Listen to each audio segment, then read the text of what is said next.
Kailangan ko bang hintayin o ako na po ang mismong gagawa po ng unang paraan? At ang sagot ko po dito ay big no. Hindi nyo po kailangan kontakin, hindi po kayo kailangan unang mag-reach out sa inyong ex.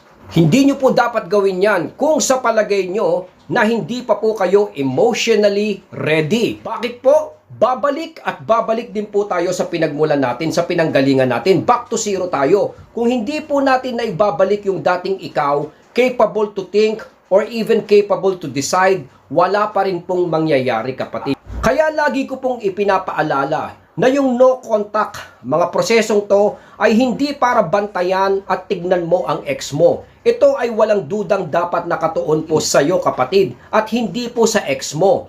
Ang main idea po ng space at pananahimik na ibinibigay natin sa ating mga ex is to help you heal and regain your composure. Have enough time para maisip mo yung tama. Now, kung sa palagay mo na nakamit mo na yan, na-achieve mo na yung tamang lakas, self-esteem, at handang-handa ka na pong humarap sa ex mo, malaking yes na po ang sagot ko.